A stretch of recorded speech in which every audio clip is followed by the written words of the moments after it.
Exposés à la puanteur, aux odeurs nauséabondes, obligés de côtoyer les ordures et déchets au quotidien comme des voisins, subir des émanations toxiques des ordures en décomposition, les populations de Pécadis, notamment celles du bloc Manongo, suffoquent et souffrent.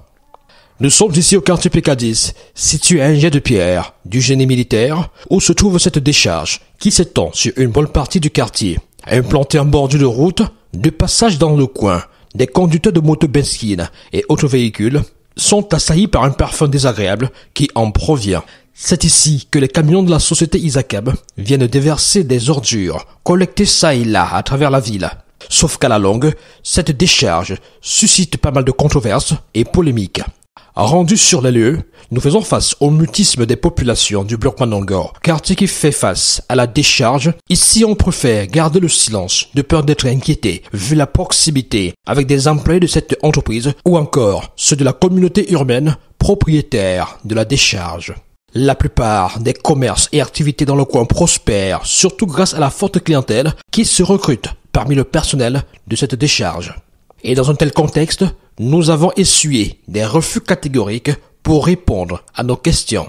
Seul le chef de ce quartier, Sa Majesté Loga, que nous avons rencontré, a tenu à s'exprimer afin d'édifier l'opinion publique et l'État du Cameroun sur la souffrance que vivent ses administrés depuis bientôt 20 ans, dit-il. La décharge des Akam, c'est une décharge qui a fait couler beaucoup d'encre. Les impressions sont très mauvaises pour moi comme pour tout le quartier. Alors, c'est une décharge qui a été imposée à la population sans même dire garde. Et vous savez que quand on ne s'attend pas à quelque chose, tout est allé de tous les côtés. Alors, nous nous sommes plaints à tous les niveaux. Depuis bientôt 20 ans, rien n'a été fait, malgré toutes les promesses qui nous ont été données. Nous sommes là. Le chapelet des plaintes qu'il égrène est assez important et révélateur du malaise des populations de ce quartier. Entre pollution de l'air, phénomène de récupération d'ordures contribuant davantage à l'insalubrité dans les quartiers et certains ménages, pollution de la nappe phréatique à l'origine de plusieurs maladies hydriques, et ce n'est pas tout. Oui, je peux vous dire que cette décharge a entraîné beaucoup de maladies dans le quartier. Je peux vous dire que ce quartier avait été doté d'une installation par le service des eaux de mines et de l'énergie de Douala, une source qui était bien aménagée. Cette source a été polluée et les populations n'avaient plus rien d'eau. Le quartier n'a pas d'eau courante. Cette décharge a apporté tous les produits avariés qu'on amène au port. C'est ici qu'on vient les mettre et les femmes du marché vont les récupérer pour les vendre au marché. Vous comprenez ce que ça veut dire? Ça a été une catastrophe pour le quartier. Il y a trop de maladies, par les maladies diarrhéiques et respiratoires, tout cela, puisque quand vous dormez la nuit, vous ne respirez pas. Les odeurs nauséabondes. Il y a les déchets d'Isakam qui sont ramenés dans le quartier par les récupérateurs. Donc là où vous étiez, à côté des chefs de bloc, là, toutes ces maisons-là sont pleines d'immondices. Parce que les récupérateurs vont prendre ça là-bas, ils stockent là-bas pour aller revendre. Donc le quartier est complètement pollué. Selon le chef de ce quartier, la société en charge de la collecte et du traitement des ordures avait été approchée, un cadre de concertation avait été créé et des promesses avaient été faites par les autorités, mais jusqu'ici, on attend encore. Après avoir fait beaucoup de bruit, Isaac a consenti de se réunir. Nous avons créé un forum et dans ce forum, nous faisons des échanges. Ces échanges ont donné lieu à certaines promesses qu'Isaac n'a jamais respectées. Isaac m'avait promis d'installer l'eau dans tout le quartier pour récompenser les pluies, pour récompenser les sources qui étaient polluées. Il n'a pas fait. il a accepté de faire l'assainissement des routes pour que les voitures passent ramasser les ordures. Tout cela, rien n'a été fait. Donc, je ne sais pas, même les autorités nous ont abandonnés. Des cas de mortalité dus à cette situation ont déjà été enregistrés selon le chef de ce quartier. D'où la nécessité, voire l'urgence pour les autorités de frapper du poing sur la table et trouver une solution de nature à préserver la santé et le bien-être des populations qui vivent ce martyre depuis déjà trop longtemps. Aux alentours de cette décharge, lycées, écoles primaires et autres bars, restaurants sont exposés. Le danger est donc permanent et pourtant la question de la gestion des déchets au Cameroun, et particulièrement dans cette zone, aurait pu connaître meilleure méthode ou mécanisme. Nous avons posé la question à M. Takulo Kwo. Il est environnementaliste. Bon, la décharge de PK10 Niala est en réalité une propriété de la communauté urbaine de Douala, bien qu'étant sur un site qui appartient au génie militaire. L'entreprise qui en réalité est chargée de la gestion de la décharge, qui n'est autre qu'Isakam, est sous contrat avec la mairie de la ville. De multiples plaintes qui viendraient des populations riveraines par rapport à la gestion de la décharge sont des plaintes qui ont leur place.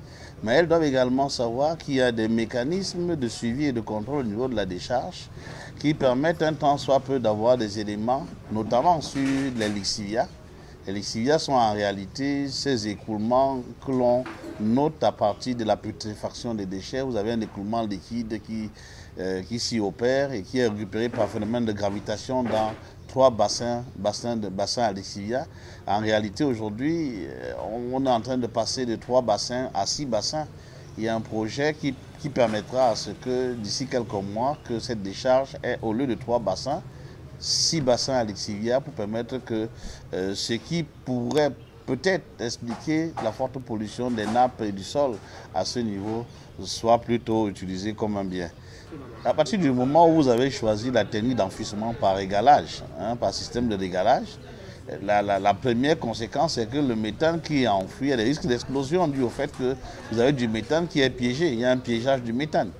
Alors pour le cas de PK10 Niala, il y a un mécanisme qui est mis en place qui permet par technique de torchage de libérer à petite quantité le méthane qui est piégé dans ce que l'on pourrait estimer à près de 11 millions de tonnes de déchets enfouis. Il y a ce mécanisme, au moins ce mécanisme propre qui permet de rejeter par torchage une partie de ce méthane. Alors cela n'exclut pas les autres types de risques environnementaux que cela peut entraîner. C'est les risques de pollution des nappes par rejet de lixivia, c'est des risques de pollution des sols, ce sont des émanations d'odeurs, ce sont en réalité des risques liés au fait qu'il y a une relation, une corrélation entre la mauvaise gestion des déchets ménagers et, par exemple, le niveau de vie. On s'est rendu compte que dans les pays où les déchets sont mieux gérés, il y a un impact que l'on arrive à déceler sur le niveau de vie, le niveau de vie moyen des populations. Oui, mais vous savez, quand vous parlez de traitement des ordures, il faut rentrer dans la question fondamentale. La question fondamentale, c'est comment est-ce que nous gérons nos déchets. Si dès le début, on a commencé à habituer aux populations l'usage du bac au détriment du sac poubelle, si au début on a commencé à adapter notre logistique au fourre-tout, c'est-à-dire que vous avez des camions qui vont prendre tout type de déchets sans qu'il y ait eu à la base ce qu'on appelle le tri sélectif à la base. Si il n'y a pas eu cette éducation dès le début, on s'est habitué à un système de ramassage, de gestion des déchets archaïque. Il faut bien qu'il y ait un début de changement. On veut donc passer du modèle linéaire à un modèle circulaire qui permettrait à ce que une partie importante de ce qui est récolté sur le terrain, transporté dans les camions, soit recyclé au moins à 80-90%, parce qu'en réalité, le déchet n'est pas le déchet pour celui qui sait à quoi ça peut servir. Le déchet, en réalité, est un bien qu'il faut savoir pouvoir modeler, transformer, pour qu'on puisse en tirer des dividendes. Monsieur Takulo nous confie également que ce sera bientôt le bout du tunnel pour les populations de PK10. L'opinion également doit savoir que il y a déjà une décharge qui va remplacer celle de PK10 Niala, c'est la décharge de Ngombe, où vous avez déjà en construction la station de traitement des boues de vidange. C'est en réalité la décharge de l'avenir de la ville de Douala sur près de 70 hectares. Vous avez un compartimentage qui est effectué et qui permettra à ce qu'au moins à ce niveau-là, qu'il y ait une gestion des déchets en fonction de leur spécificité. Or, on en est aujourd'hui à une saturation parce que celle de PK10 Niala ne devrait en principe plus recevoir de déchets.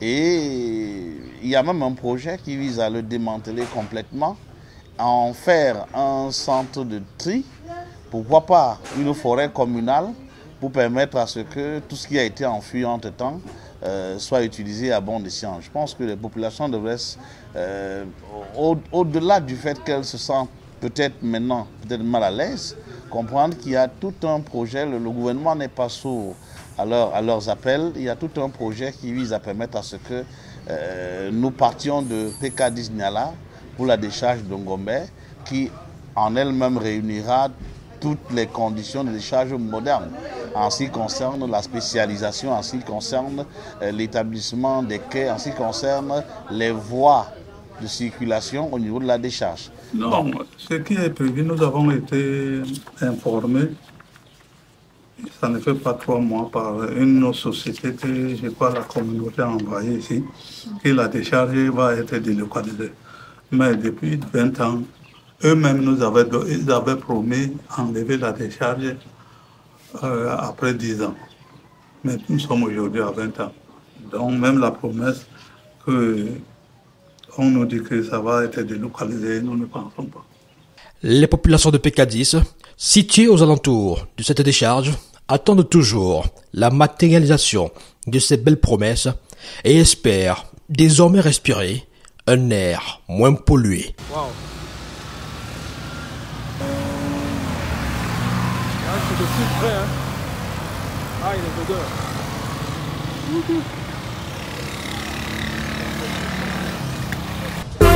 Chelo TV.